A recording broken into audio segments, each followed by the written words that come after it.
Agradecemos a Dios el habernos llamado. Recién Mariano decía el gran título de siervo de Dios. Creo que en mi caso creo que es el segundo. El primero está radicado en ser hijo de Dios. Yo me convertí hace ya muchos años, hace aproximadamente unos 44 años, si no mal recuerdo, tenía 17 años, hoy tengo 61 años, y realmente Dios ha sido bueno marcando mi historia y abrazándome. Recuerdo ese abrazo en la iglesia, simplemente rindiéndome con una oración. Hoy algunos cuestionan esas oraciones de entrega, pero a mí me cambió la vida. Fue mi principio, fue donde yo comencé una historia nueva. Recuerdo la segunda etapa, un año después, teniendo 18 años, la rendición absoluta, aunque fue en proceso, pero la determinación en esa rendición absoluta teniendo 18 años en la iglesia. Y desde ese día comencé a servir. Por eso digo, mi primer título fue y es el de hijo de Dios. No lo cambio. Renunciaría al de servir si fuera necesario, pero el de hijo no. Me he sentido amado desde aquel tiempo hasta el presente y se ha transformado en mi gran discurso en estos 40 y tantos años, donde no ha faltado su gracia, su palabra, donde no ha faltado el hecho de compartir con millares, diría, ese gran amor que me alcanzó, me transformó y me hizo sentir abrigado, contenido y completo. La cuestión que a partir de los 18 comenzó la etapa del servicio. Empecé a servir a Dios y empecé a llevar el mensaje de Cristo a las plazas, estaciones de trenes, a todo lugar que Dios me permitía anunciar a Jesús. Era muy cobarde, o más bien muy tímido, pero esa timidez fue siendo superada, no sé si vencida, por el hecho de que este amor era más grande que la timidez. Y empecé a llevar el evangelio casi todas las semanas desde aquel tiempo, y puedo decir hasta el presente, a cuánto pecador perdido encontrase. Más que pastor, aunque lo soy, creo que innegablemente ya, por sobre todo he sido un evangelista callejero, ciudadano, de estaciones, de trenes, de paradas de cargas de combustible, de arriba de los colectivos, de los trenes, y poder llevar este mensaje de amor que me había cambiado primero a mí y luego posteriormente llevárselo a quien lo encontraba astutamente para poder llevarlo a los pies de Cristo. Tenía mis 18 años y empezamos a hacer reuniones en mi casa, en la casa de mi madre. Tenía un garage y allí teníamos mis 5 o 6 personas que venían a escuchar a Cristo. En mi iglesia donde yo me congregaba estaba a unos 20 kilómetros de mi casa y no era fácil poder llevarlos hasta aquel lugar, pero en mi casa sí venían. Pasaron de ser 10, en ocasiones 12, pero no superó mucho eso, y así fue como el tiempo empezó a llevarnos a diferentes lugares. A los 23 años, a los 20 cerca, me enamoro de la mujer más bella que encontré en la historia del universo, y que hoy me acompaña, esta compañera que vino a través de nuestra intimidad individual, de buscar a Dios y preguntarle quién iba a ser la compañera y esperar hasta que se dio el día que nos conocimos. Y así empezamos a transitar juntos el llevar el mensaje a Jesús. A la edad de unos 23 años y ella unos 20, llegando a los 21, nos casamos, formamos o empezamos a avanzar en nuestra familia. Al año llegó nuestro primer hijo, exactamente, podemos decir, casi de casados, llega nuestro primer hijo. Después llega a unos 3 años el segundo y unos 4 años después el tercero. Y así se formó nuestra familia. Hoy tenemos muchachones que nos cuesta sacarlos de casa, estamos pensando buscar medios de castigo, de tortura, a ver cómo, bueno, darles de comer, pero no se van. Y los tenemos uno casado, ya con una nieta, y los otros 2 solteros ahí noviando para casarse, pero innegablemente buenos compañeros de oración, compañeros de devocionales, compañeros en la iglesia, los 3 compañeros de responsabilidades, que si me pongo a hablar de esto como un legado que Dios nos ha regalado, me pongo a llorar, porque realmente estoy sumamente agradecido. Es un título después del de Hijo de Dios y demás, que lo trabajamos. Mi casa estuvo muy marcada por devocionales desde pequeñitos, casi desde bebés, y poder tener tiempos con ellos 2 o 3 o 4 veces por semana, donde compartíamos la palabra.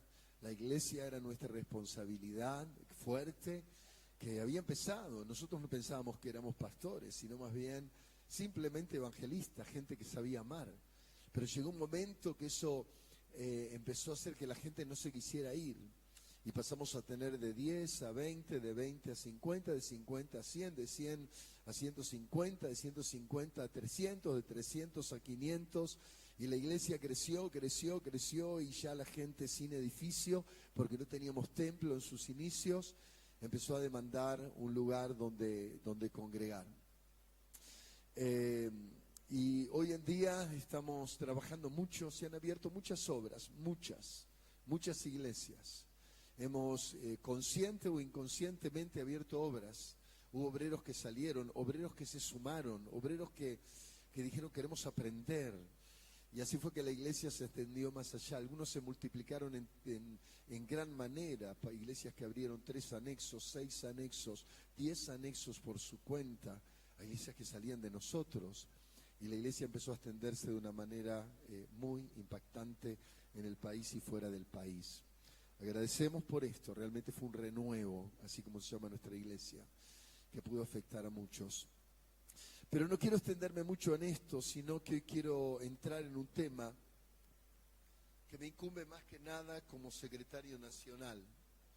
No quiero decir que soy secretario nacional, pero ya lo dije para que no me echen la culpa de una. A veces el secretario nacional es el que tiene la culpa de frenar alguna credencial, o el secretario regional también, es decir, falta esto y demás, o que alguna iglesia no pueda ser incorporada absolutamente. Así que somos los que más trabajamos y los más culpables, los secretarios institucionales. Así que ore por ellos y bendígalo, que a veces le dé un poquito de bronca, ¿vio? Diga, Padre, los bendigo en el nombre de Jesús. Porque su tarea es mucha, creo que en ocasiones más que la del presidente. Yo hace ya cerca de, calculo unos 14 años, no lo he pensado mucho, que estoy en el cargo de secretario, y la verdad es que es una tarea agotadora, muy demandante y muy presionante. Así que ore por nosotros y por los que usted tiene también.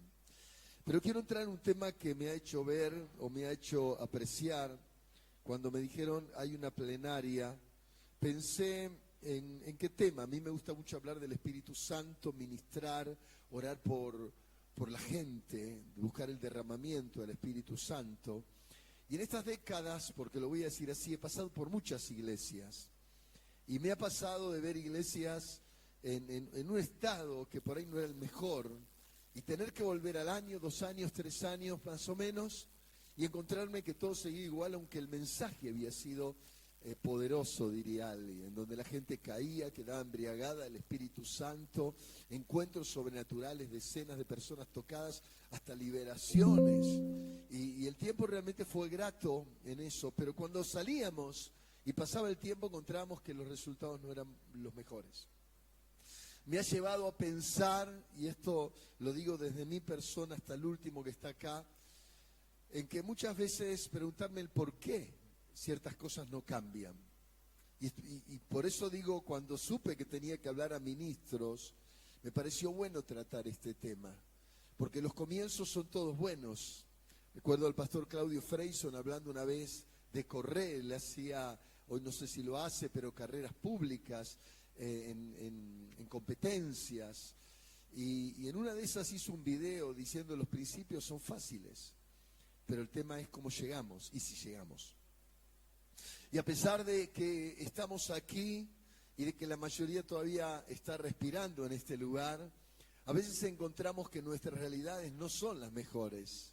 Y no solamente hablo en cuanto a la iglesia, sino puedo señalar, enfocar lo físico, puedo enfocar lo familiar, puedo enfocar la relación con los hijos y tantas cosas que a veces se nos han escapado. Y ahí es donde me surge esa frase que todos tenemos como tal vez como muletilla o como realidad, que dice que somos más que vencedores. Y ahí surgen amenes en la iglesia.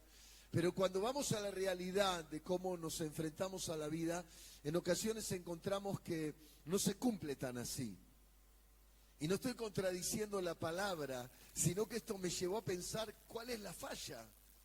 Me he encontrado como secretario con muchas problemáticas dentro del pastorado y me ha hecho bien, pero también me ha hecho mal, porque he visto pastores sufriendo de una manera que decía, Señor, no debería tu amado o tu amada padecer así. No debería su familia, o no debería su economía, o no debería su ministerio.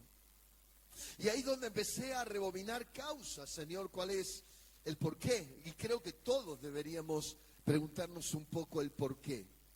Todos deberíamos preguntarnos qué pasó. Sí he notado desde mi iglesia que muchas veces el maestro marcha y nosotros nos quedamos en el camino. Seguimos creyendo en él, seguimos siendo cristianos. Y no estoy hablando de pastores, desde mi iglesia lo dije. Pero notar que muchos miembros se han quedado en el camino, que muchos miembros se quedaron tal vez en su empresa, congregan cada domingo, o se quedaron en su imperio familiar porque Dios les bendijo, cambiaron el auto, fueron prosperados, terminaron su casa o la compraron. Y encontrar que muchos dejaron que Jesús se fuera. Y me pregunto más de una vez si nos puede pasar a los pastores también. Por eso dije, sinceramente, me gustaría tener un culto maravilloso de impacto espiritual. Pero una cosa me lleva a pensar que cuando no hay reflexión, por más que nos caiga el agua más cálida, puede ser que haya áreas de nuestra vida que permanezcan sucias. O por lo menos no tan limpias como desearíamos que sean limpias.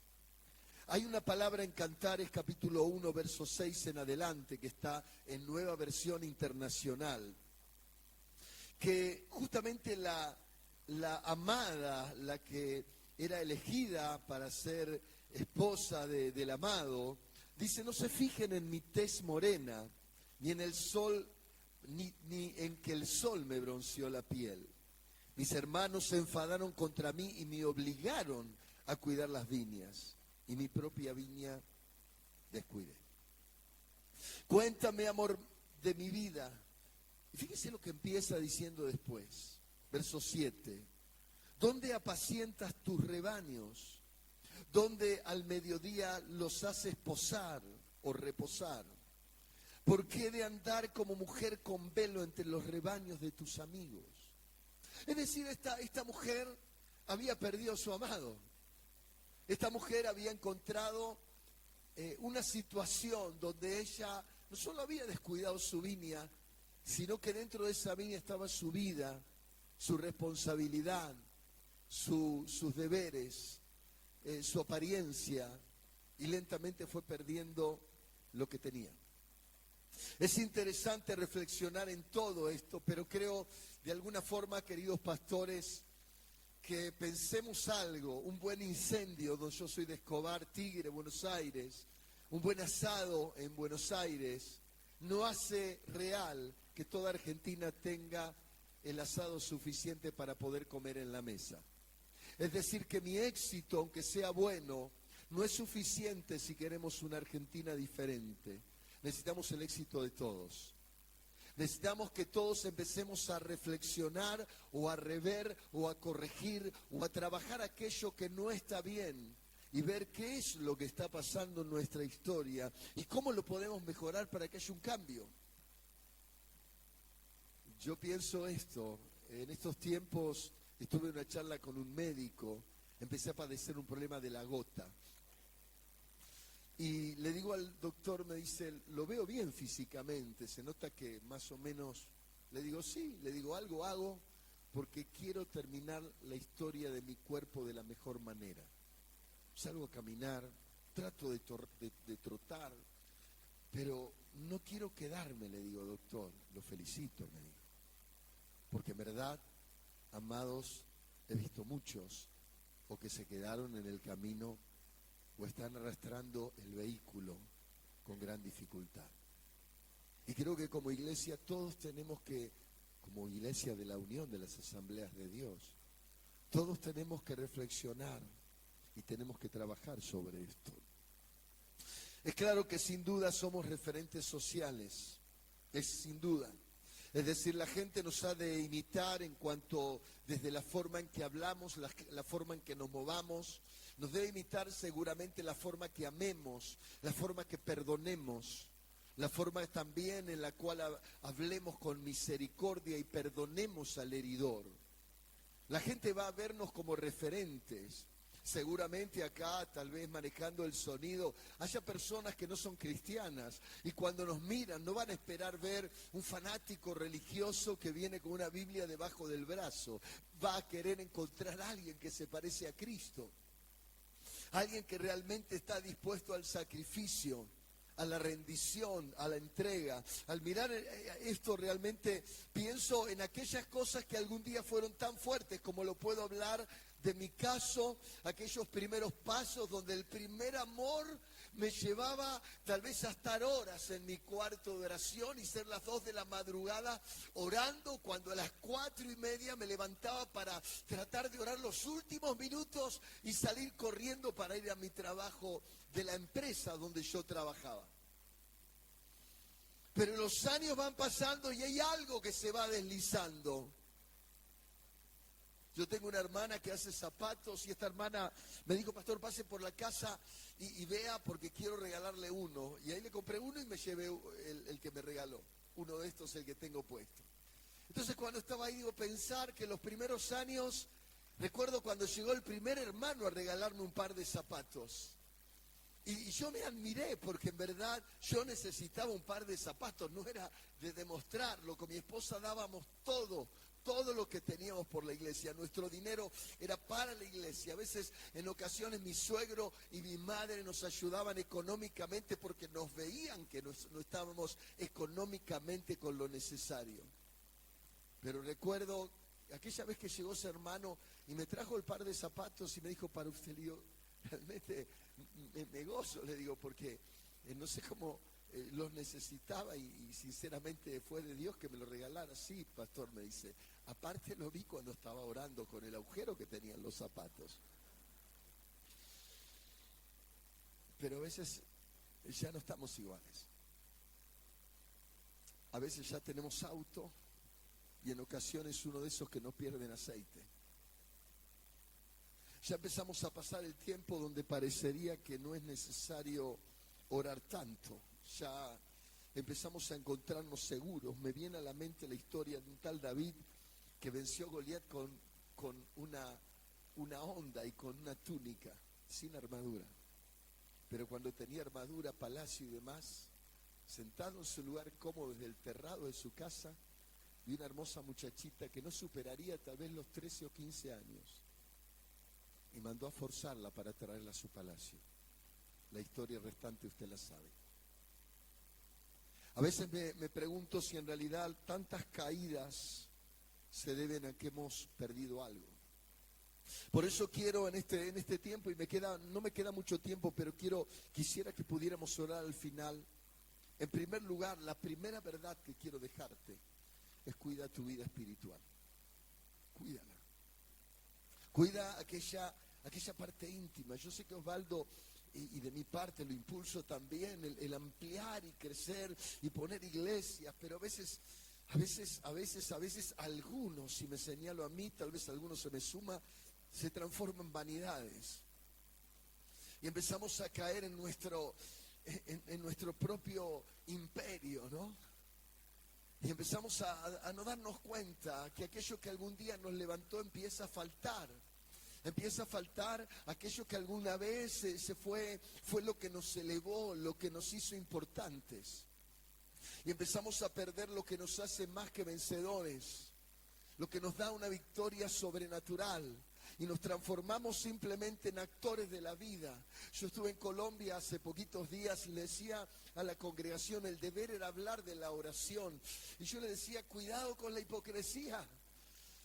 Los pastores algunos no entendían que hablar de esto, pero podemos cantar y no alabar. Podemos predicar, pero en realidad somos simplemente voceros no sé si voceros, somos realmente personas que hablamos, pero falta algo, se ha perdido algo. Yo agradezco que Mariano señaló fuertemente al Espíritu Santo, pero ¿cuántos perdieron la comunión con Él? Fui parte y tuve el gran honor de vivir en gran medida, y lo diría así, a los pies del pastor Claudio Freyson, en una etapa de nuestra vida, como Pablo con Gamaliel posiblemente. Y poder verlo de cerca y de lejos, poder entrar en su cuarto de oración cuando Claudio tendría unas 1.200, 1.800 personas, y llegar para hablar con él y decirme, está en la oficina. Y cuando me iba a la oficina, un hombre con una iglesia grande, una de las más bonitas de Capital, cuando entré en aquel lugar, encontrarme con este varón tirado en el piso, con su vientre en el suelo, así acostado, sus colaboradores de rodillas clamando, y preguntarme, Señor, y esto no lo olvido, ¿no? Señor, esto es lo que necesito. Porque se ha gestado en este tiempo un pensamiento que parece que esto es lo que necesitamos. Buenas luces, una buena pantalla, un buen salón. Pero la iglesia ha descuidado la unción. La iglesia ha descuidado la intimidad con Dios. No nos damos cuenta. Es como que el maestro se nos fue por un lado y nosotros nos fuimos por otro. Hemos descuidado la oración, hemos perdido la distancia del ayuno, nos hemos olvidado hasta cómo se hace, nos hemos olvidado del sacrificio, del quebranto. Sé que algunos predican lo contrario. Días atrás escuchaba que realmente Dios no encuentra o no necesita personas que están realmente bien, porque Dios los llama y los forma. Pero quiero dejar algo. Hay una parte que te corresponde a ti. No es magia divina. No se trata de un Dios que tiene preferidos y algunos los usa de manera especial, aunque los prefiera. Sino que se trata de un Dios que busca el corazón quebrantado y humillado, al cual Él no desprecia. Por algo encontró una María diferente a todas las mujeres de Israel. Por eso encontró un David distinto a todos. Un despreciado, pero no despreciado por Dios. Uno que sabía que su reposo era encontrarse con el Altísimo. Uno que sabía humillarse, uno que sabía cuidar su primer amor. No sé, mi frase aquí es: cuida tu primer amor, o cuida tu vida espiritual, como dice Apocalipsis 2:4, o como dice Apocalipsis 3, verso 14 en adelante. Tengo contra ti que te has entibiado, no eres ni frío ni caliente, has perdido lo que tenías.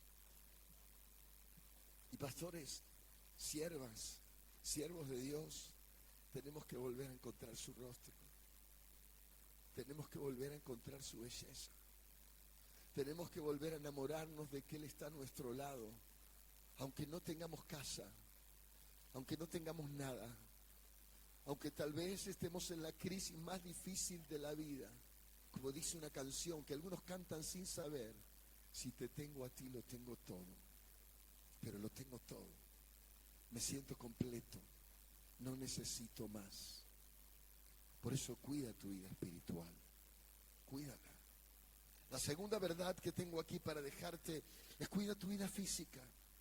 Y cuando hablo de esto, hablo de tu cuerpo, hablo de tu tiempo y hablo de tu familia. Cuida tu vida física, no transitas para vivir de los éxitos de los demás y hacerle pasar a esto: ¿qué es lo que Dios hizo? ¿Qué testimonio? Pero pastor, ¿cuál es tu testimonio? Siervo, ¿cuál es tu testimonio? Sierva, ¿cuál es tu testimonio? Es tiempo de que como pastores empecemos a trabajar en esto. Es importantísimo rever cómo estoy, no obviar, no tratar de olvidar. Señor, yo siempre le digo a mis colaboradores, le digo: no dejes de ver tu familia. Porque nos convertimos creyendo que el que no se pegaba a Cristo estaba perdido. Seguí con eso.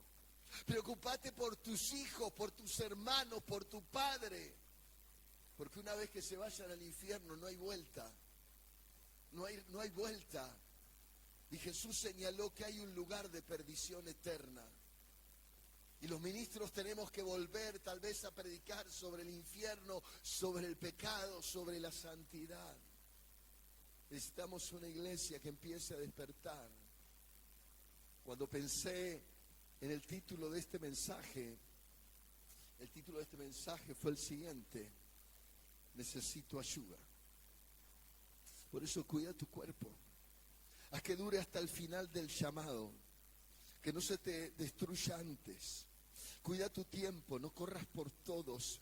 Enfócate en lo correcto. Trata de que el tiempo sea sabio.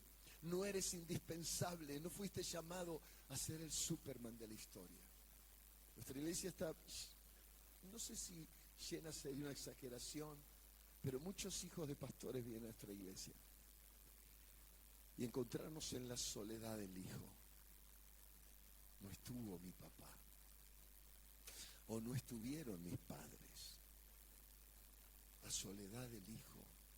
Lo pueden decir y a veces injustamente, incorrectamente, porque no es correcto, no es la verdad. Pero es triste cuando es la verdad. Cuando nuestra familia se nos escapó porque no cuidamos nuestra viña. Porque no cuidaste tu viña. Ser papá no comienza a los 15. La psicología dice que a los 3 años de la criatura, el 50% de la personalidad ya está formada. A los 3 años. A los 5, el 75% de su personalidad. Y el resto por el resto de la vida. Por lo tanto, es tan importante un padre. Es tan importante una madre. Creo que ambos son valiosos, pero se ha menospreciado en este tiempo la imagen del padre. El padre es seguridad. El padre es el protector de la casa. Y cuando el padre falta, cuando el padre no cumple su función, la casa se encuentra sin seguridad. En ocasiones ahí donde entra el perverso. Cuida tu familia. Cuida tu matrimonio, cuida tus hijos, cuida tus padres, cuida tus hermanos. Y si tienes nietos, cuida tus nietos. Porque vas a vivir una sola vez en la vida. Una sola vez. Una sola vez. Y sería maravilloso que el día de tu partida, tus nietos e hijos lloren porque te van a extrañar. Sería maravilloso. Quiero cerrar con esto último y me parece valioso. Cuida tu viña. Y en esto, cuando hablo de tu viña, quiero enfocarme en esta última parte, en aquello que tal vez sostiene todo lo que eres. Esto encierra las 2 partes anteriores también. Cuida tu viña en cuanto a lo ministerial y laboral. Me he dado cuenta en estos tiempos, e invito al tecladista que sube y me acompañe, o al guitarrista, como sea. Me he dado cuenta en estos tiempos que la iglesia no es un edificio donde tengo que hablar. En realidad la iglesia es el negocio de Dios. Yo soy su empleado. Mi deber es presentar el producto de la mejor manera, que el mundo pueda ver lo que ofrezco, que Cristo es lo mejor. Saber que esa es mi gran viña también, que de ahí procede mi sustento, que de ahí también alimentaré mis hijos, que debo ser sabio, no debo descuidar lo que Dios me dio, porque estoy hablando con pastores, estoy hablando con futuros pastores y estoy hablando con líderes. Y que aquello que es de Dios y que Él me ha entregado, tengo que dar con sabiduría lo mejor de mí. Que debo ser inteligente en cuanto al desarrollo. Y sabe que aprendí algo. Proverbios 21:5, nueva versión internacional, dice algo interesante. Los planes bien pensados, puro éxito. Y los planes apresurados, puro fracaso. ¿Y sabe qué he notado? Que la mayoría de los pastores no tienen planes en los años. Nos movemos más por eventos que por procesos. Hay procesos que los tiene que dictaminar Dios. pero el proceso es que los tengo que organizar yo. Y con eso que quiero decirle, en mi viña, el día de la Pascua, por ejemplo, nosotros dijimos tenemos que hacer algo, desde hace años. Pero este año yo no tenía muchas expectativas, los jóvenes sí, y me sorprendieron. Entonces empezamos a hacer obras ya hace años, el día jueves, viernes, sábado y domingos, 4 obras de teatros impactantes de todo lo que fue la crucifixión del Señor. Hemos tenido cultos donde la gente estaba en la calle porque no podía entrar, gente que venía y quería mirar y se iba porque no podía ver nada. La iglesia, como se dice, agarrotada de gente. Y este fin de semana, el domingo, después de que terminó la última parte de la obra de la resurrección, me tocó hacer un llamado. Entonces en ese momento dije, todos aquellos que no conocen a Jesús, yo conté cómo lo había conocido y lo que había producido en mí, todos aquellos que no lo conocen, que se apartaron, que están lejos, vengan a este altar. Y sabe que no sé cuánta gente, si 90, 100, 120, pasaron al altar, toda gente nueva. Uno podía oler que era gente nueva. Y me saltó el corazón de gozo. Si bien lo hacemos todos los cultos al llamado, pero en ese momento digo, Señor, somos el 10% de la sociedad, aproximadamente, entre todas las iglesias, y el 90% de la sociedad está perdida. ¿Dónde tengo que enfocar mi negocio, que es tu negocio? ¿En el 10% del templo? Es decir, los que están en el templo, o el 90% de los que están perdidos. Entendí. Ese es mi trabajo. Es decir, los que no tienen abrigo son los que están afuera. Los que no tienen paz son los que están afuera. Los que están destruidos porque no tienen el sanador están afuera.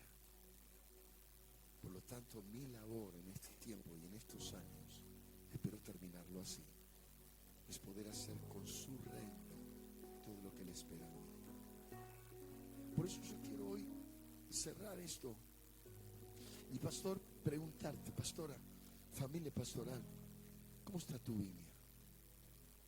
¿Cómo está tu viña? Hace un tiempo llegó a una iglesia y le dije, le vengo a parar el carro. ¿Cómo, pastor? Sí. Uno tiene que parar el carro cuando siente que la rueda está haciendo ruido extraño. Uno tiene que parar el carro cuando ve que el motor está haciendo un ruido difícil. Uno tiene que parar el carro cuando la puerta está no traba y hay que pararlo. No se puede seguir, es torpe. Seguir con el carro es peligroso. Cuando yo veo que no tengo resultados, que no voy para adelante, es como decir voy a Mar del Plata o voy a Jujuy, pero no tengo combustible, pero me siento en el auto y yo creo que voy andando, pero en realidad no voy andando, voy siempre en el mismo lugar. Es decir, pastores y líderes, necesitamos entender que si queremos abrir iglesias, tenemos que estar bien nosotros. Si queremos que nuestros hijos sean ministros, primero tienen que enamorarse del Salvador. Que si quiero que toda la ciudad conozca a Cristo, ahí está mi cuñado, ahí está mi otro cuñado, ahí está mi sociedad que necesita volverse al Maestro. Pero es mi sociedad, es mi familia, son aquellos por los cuales debo orar, Señor, que se conviertan. Pastores, si nosotros no nos frenamos, perdón por lo que voy a decir, seguiremos con un circo que llamamos iglesia, pero sin resultados. Los circos ganan dinero, pero si nosotros reflexionamos, no se va a tratar de un presidente o una presidente que puede cambiar el país. Se va a tratar del Dios que cambia la nación. Se va a tratar del Dios que transformó San Luis, o tal vez Mendoza, o la provincia que sea San Juan. Se va a tratar del Dios que te llamó, del Dios que revolucionó tu vida, del Dios que te transformó en un incendiario. Cierro con lo del pastor Claudio. El pastor Claudio, cuando llego a la oficina y lo veo ahí a todos tirados, me arrodillé, no pude hablar con él. Luego estaba el culto. Yo estaba empezando una pequeña obra que ni siquiera sabía lo que era obra. Y ahí fui a disfrutar del culto. Unos 6 meses después, el pastor Claudio viajó a Estados Unidos, porque él sintió que quería más del Espíritu Santo, quería el aceite para su viña, el agua para su viña. Necesitaba que realmente la gracia descendiera en su viña. Él reconoció, a pesar de ser el pastor que era, lo escuchamos con mi esposa por radio y nos admiraba, pero él sabía que había más y que Dios quería hacer más. 6 meses después, más o menos, la iglesia empezó a ser desbordada de gente. De tener unas 1000 y pico de personas, pasó a tener 20,000 rodeando todo el templo. Filas de 4 a 6 personas queriendo entrar a la iglesia, rodeando toda la manzana. Es decir, 4 o 6. No podía realmente tener un culto en libertad. Le había cambiado la historia. ¿Por qué? Porque se había encontrado con el dador de la vida. Se había encontrado con el autor de la vida. Se había encontrado con la unción que cambia su historia. Pastores, les invito a cerrar sus ojos porque tenemos que terminar. Yo quiero invitarle a que por un momento piense. Yo sé que hay hombres de Dios acá muy jóvenes que aspiran realmente a ser usados por Dios. Anótese esto: cuida tu viña. Porque es fácil cuando eres todavía hasta un crítico ahí en aquel lugar, porque ves que tu pastor ha envejecido y que tal vez no tiene la pasión de antes, y tú estás ahí tal vez diciendo, no sé, estoy pensando hacer lo mío. Pero yo quiero llevarte a esto. Algunos aquí están envejecidos y los demás van a envejecer si Cristo no viene antes. Es decir, todos vamos a pasar el proceso. Cuida tu viña. Pastores, ¿cómo estás? Pastora, ¿cómo estás? Sierva, déjame meterme un poquito. ¿Cómo está tu hijo? ¿Cómo está tu hermano? ¿Cómo están tus familiares? ¿Cómo está tu salud? Si Jesús llevó todas nuestras enfermedades, ¿cómo está tu salud? ¿Qué pasó? ¿Cómo está tu ánimo? ¿Estás cansado? ¿Cómo está tu desgano? ¿Cómo está tu enojo? ¿Cómo está tus noches sin dormir? No se puede enseñar perdón si no puedo perdonar. Sale mal la enseñanza. No se puede enseñar a dar si yo no soy dadivoso, si no suelto. Este no es el reino del egoísta, es el reino del dador y de los dadores. Yo quiero invitar a todo ministro que no está bien, que dice no estoy bien, póngase de pie nada más. Todo aquel que dice no estoy pasando bien, pastor. Quiero que no me equivoqué de mensaje. Yo quiero que aquel que dice no estoy bien, póngase de pie.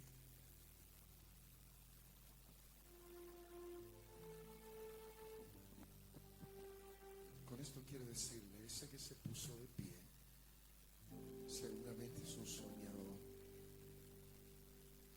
Que dice, pastor, sabe, mi provincia necesita más. Y yo soy escaso. Yo me doy cuenta que estoy falto de un montón de cosas.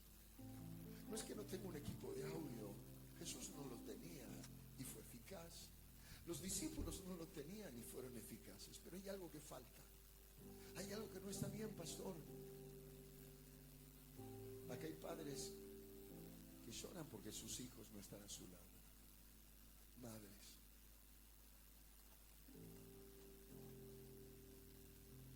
Las debilidades comienzan cuando uno comienza a envejecer. Aunque este cuerpo se va desgastando, aunque esta familia se va desgastando, aunque nuestra economía y nuestra historia, pero nuestro interior, Señor, se tiene que ir fortaleciendo. Yo te invito a que cierres tus ojos y te tomes unos minutos para hablar con Dios. Yo invito a mi esposa, si pudiera después subirse, que está arrodillada, pero después quisiera que haga una oración por las mujeres. Pero yo te invito a que levantes la mano y le digas: Señor, heme aquí, como cuando estabas en el primer amor, que te tenían que pegar para bajar las manos, que tenían que obligarte a frenarte para que no te arrodilles, porque no podías parar de estar en su presencia. Cuando el pastor Mariano me dijo: no hay para hacer altar aquí, pero qué bueno sería que pudiéramos poner las manos y llorar juntos y abrazarnos y poder volcar nuestro dolor y decirle: Señor, cámbiame, transfórmame, y orar unos por otros. ¿Cuánto nos necesitamos? ¿Cuánto necesitamos al presidente regional, a tu hermano, a tu líder, a tu secretario, a tu presbítero, abrazándote? Yo te invito a que levantes las manos y sueltes todas las cargas. Le digas: Señor, los años han pasado y así estoy. O tal vez le digas: Señor, no me siento bien. Levanta la mano y dile, como dice aquella alabanza: ven, Señor, como dijiste, derrama tu gloria, derrama tu gloria, derrama tu gloria, derrama tu gloria. Dile, ven, Señor, ven. Primero háblale, después cantaremos.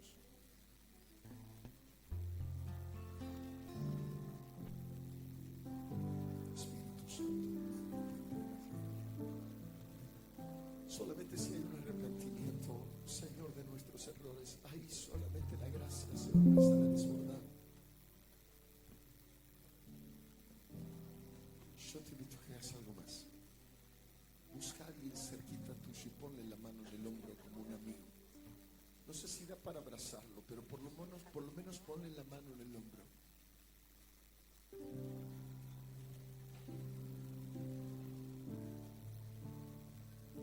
Empieza a orar por él. Padre, háblanos, sánanos, restauranos. Empieza a decirle: Señor, tú sabes lo que estamos pasando. Los que están sentados y quieren ponerse de pie, tal vez para orar por alguien, háganlo. Busca a alguien ahí, ponle la mano en el hombro y di: Padre, renuévalo en esta hora, renuévalo en esta hora, renuévalo en esta hora, renuévalo en esta hora, Padre, renuévalo en esta hora. Empieza a hablar con tu Padre que está en los cielos. Padre, renuévalo en esta hora, Padre, renuévalo en esta hora. Empieza a hacer milagros y cámbiale la historia. Empieza a hablar con tu Padre. Dile: Padre, renuévanos, danos una visión fresca de lo que vas a hacer en esta mitad de año que nos resta. Padre, despiértanos ahora en el nombre de Jesús de Nazaret. Despiértanos en esta hora, Padre. Comienza a derramar aceite sobre toda esta congregación de guerreros, Padre. Señor amado, no son solo creyentes, son herramientas de poder, gente de milagros, Señor. Tú dijiste: estas señales seguirán a los que creen. Comienza a ministrar estos siervos, Padre. Saca la carga, saca la angustia, saca el peso. Ahora, Padre, ministro, empieza a soñar con tu ciudad. Levanta las manos por tu barrio, levanta la mano por tus vecinos. Dile: Señor, dame la gracia, dame la capacidad, dame las fuerzas, Padre. Dame en esta hora, Padre, en el nombre de Jesús de Nazaret. Dame ahora, Padre, dame ahora. Derrama el Espíritu.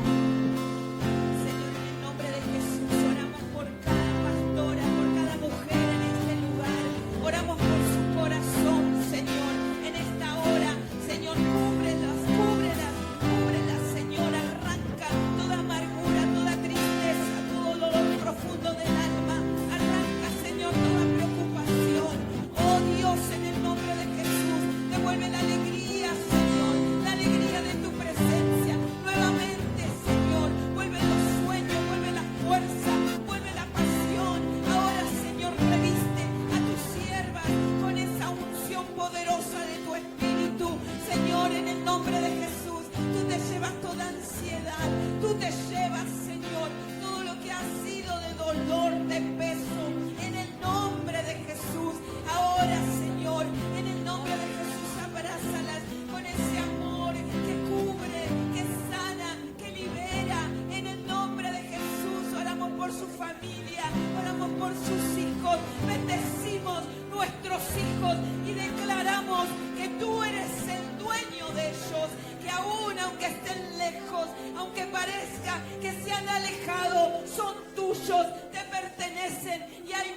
promesa sobre sus vidas. Hoy llamamos a esos hijos pródigos a que vuelvan a la casa del Padre. Los rodeamos con lazos de amor, los rodeamos con lazos de amor. Y dentro de las casas pastorales entra una unción de restauración. Él hace todo nuevo, Él sana las heridas profundas que aún nuestra ignorancia, aún nuestra necedad ha sido sobre nuestros hijos. Señor, tú los amas mucho más de lo que los amamos nosotros, y hoy los entregamos en tus manos. Son tuyos, te pertenecen. Bendecimos nuestros nietos, nuestras generaciones, y como hijos tuyos no dejamos de esperar el cumplimiento de tus promesas. Afirmamos nuestros pies en que lo que tú dijiste, tú lo hiciste, y nuestros ojos lo verán, en el nombre de Jesús. Señor, extiende la mano sobre cada uno de ellos. Y tu ministro levanta las manos al cielo. Ministra, sierva de Dios. La Biblia dice: estas señales seguirán a los que creen. Levanta la mano y empieza a orar en esta hora por tu ciudad, por tu provincia. Levanta la mano, levanta la mano, levanta la mano y abre la boca. Una particularidad de la iglesia presente es que no sabe alabar, permanece con la boca cerrada. No es que cantar, no sabe alabar. Empieza a abrir tu boca y empieza a usar la autoridad espiritual. Empieza a reprender legiones de brujería, hechicería, toda obra de curanderismo. Mayor es el que está en nosotros que el que está en el mundo. Levanta la mano en esta hora y empieza a reprender ahora. Usa la autoridad espiritual y dile: Dios, bendice, Señor, San Luis, Mendoza, San Juan, bendice Argentina. Empieza a producir algo, Padre, ahora. Habla con tu Padre, usa la autoridad, úsala.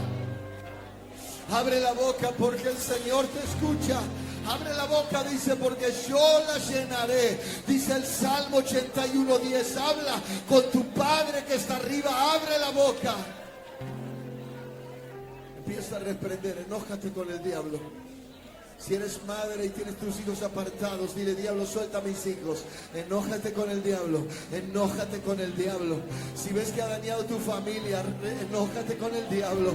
Dile: suelta mi tierra, suelta mi casa, suelta mi familia. Enójate ahora. Usa la autoridad espiritual. Usa la autoridad espiritual. Usa la autoridad espiritual. Empieza a orar ahora.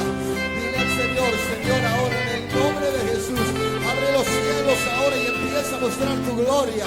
Padre, Señor amado, en un minuto más aproximadamente voy a dejar ese lugar, pero empieza a derramar el Espíritu Santo, Padre. Que venga un tiempo de gracia, que empiecen a hablar en nuevas lenguas ahora, Padre, en esta hora, ahora un renuevo de poder, un renuevo de milagros, Señor amado. Que se suelte, Padre mío, de hablar en lenguas en este equipo. Que, Padre mío, la hechicería salga, que salga el enemigo ahora y empiecen a ver tu mano de una manera poderosa. Padre amado, llena de gloria, llena de gracia este lugar ahora. Fuiste llamado a ser más que vencedor. Corre hasta encontrar a Cristo, pégate a Él y empieza a ver milagros a partir de ahora. Padre, glorifica tu nombre. Señor, te entregamos este tiempo. Con sus manos en alto, diga conmigo: Señor, declaramos una historia mejor sobre nuestra provincia. Declaramos que algo sobrenatural, tú que nos oyes, tú vas a hacer. Por eso, Padre, tomamos en esta hora la iniciativa. Señor amado, seremos transformadores de sociedades. Seremos los que revolucionan. Seremos gente de milagros. Veremos maravillas, decláralo. Señor, veremos tu gloria cayendo sobre la gente. Veremos tu gloria sanando enfermos. Lo veremos, Señor. Y veremos tu gloria sanándonos a nosotros, bendiciéndonos. Lo declaramos en el nombre de Jesús. Amén. Amén. Amén. Y amén. Fuerte ese aplauso. Dios los bendiga, familia.